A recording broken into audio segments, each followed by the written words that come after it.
健康讲堂 eHealth 第180讲，今天我们来谈谈先天免疫及后天免疫。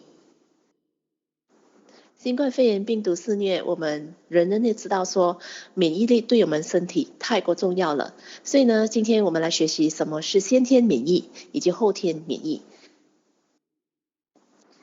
先天免疫呢，是我们与生俱来的免疫力，就当我们生下来的时候，我们身体有多少的这个免疫的能力。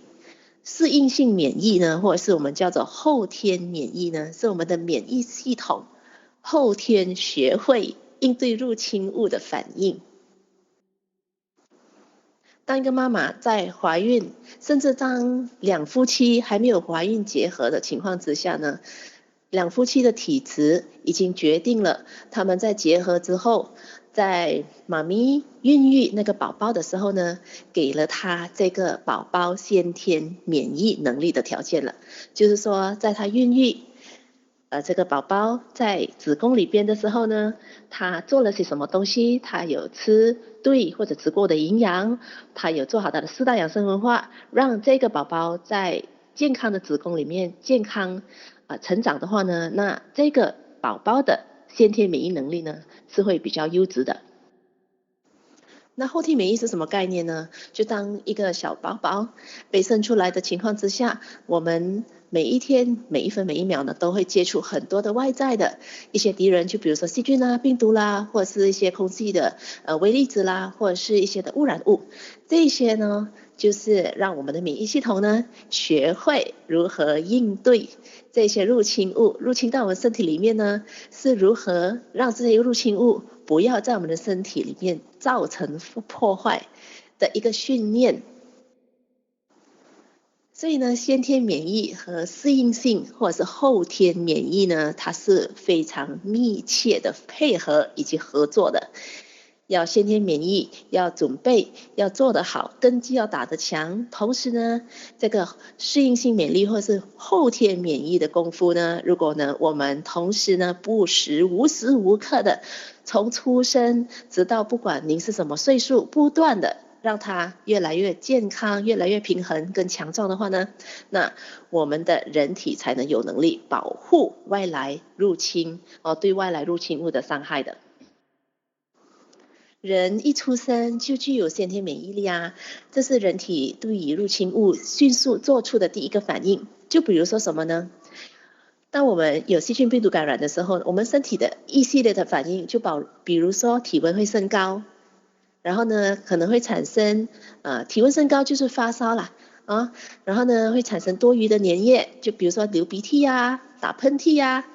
我们将这个入侵的这个废物呢排出体外。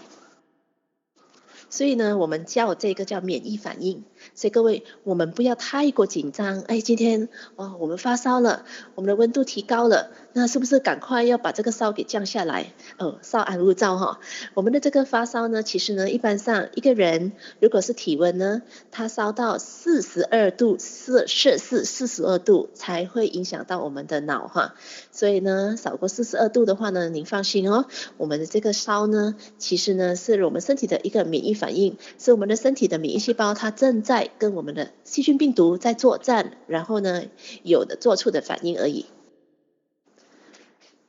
当我们人体的体温稍微升高的情况之下，我们的免疫力，我们的免疫细胞呢，它才会比较活跃，所以呢，它才会有更好的攻击力去抵抗掉入侵我们身体的细菌病毒。所以一旦呢，我们的这个细菌病毒呢，被我们的这个强而有力的这个抵抗的细胞呢，给抵抗掉的情况之下，它被摧毁掉，那我们的烧自然会降下来。这个是我们身体的很自然的、很天然健康的一个反应。当我们的身体呢，把这个免疫细胞把这个细菌病毒给摧毁掉的时候呢，这些细菌病毒呢，就变成很多很多的垃圾跟尸体在我们身体里边啊。然后呢，这些我们身上有很多的清除的细胞，就包括我们的肺部里边，我们很多的这些的清除细胞呢，会去把这些尸体也好，这些我们呼吸进去肮脏的这些细菌啊、病毒啦、空气啦，把它给吞噬掉，然后呢，自行爆裂，变成一些的粘液，一些的比如说鼻涕啦、痰啊之类。所以呢，当我们的免疫系统、我们的清除的系统是强壮的情况之下呢，我们就有能力把这些痰给咳出来，把这些鼻涕呢给擤出来。所以呢，我们这个入侵物呢，它就不会这样渗入的。所以呢，这个也是一个免疫反应，就代表说，哎，恭喜您啊，你的身体的这个免疫系统的清除功能还是可以的，然后还可以把这个入侵物呢给清除出体外。所以呢，我们也不需要太过的紧张。小朋友一点点的咳嗽，这个流鼻涕，或者是呢，有一些小痰的话呢，那基本上呢，我们更需要呢，用什么正确的方法，把我们身体的这个免疫系统的功能提升，让我们的清除细胞呢更有能力的去做这个清除的工作。所以呢，我们看到这个免疫反应的话呢，我们其实呢应该更安心的。那适应性免疫或者是后天免疫呢，是我们人一生中遭受到外来入侵物时所获得的免疫。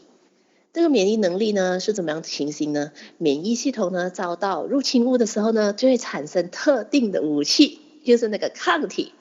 来对抗所谓的这些细菌病毒的攻击哦。而且呢，当它对抗完的时候呢，它会对这些入侵物呢形成记忆力。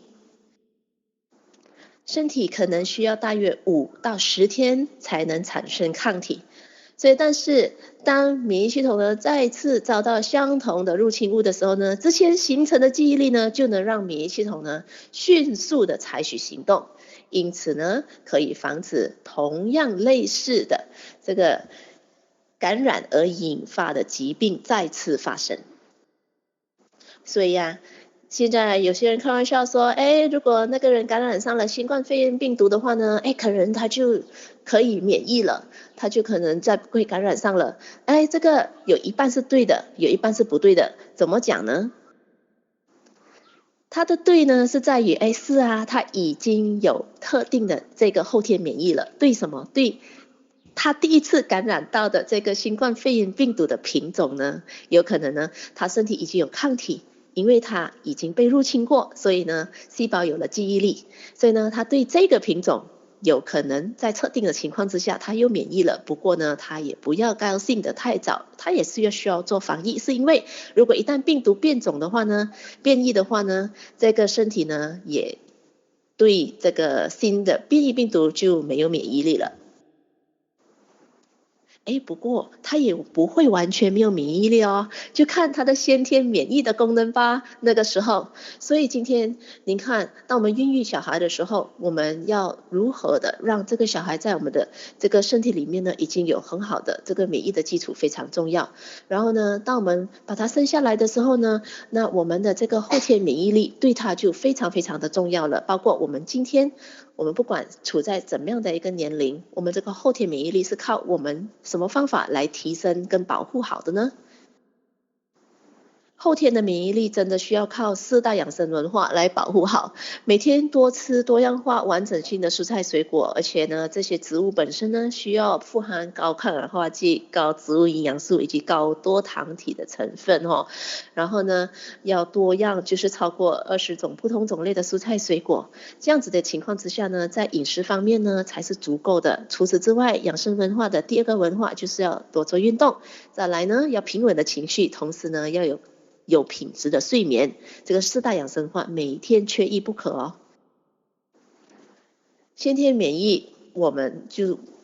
如果是比较不足的话呢，我们一定要有后天的免疫，然后呢，让我们的免疫系统呢不断的每天处在一个健康平衡的状态底下呢，当我们遇到任何的细菌病毒来侵占我们的时候呢，我们可以让自己的身体呢可以去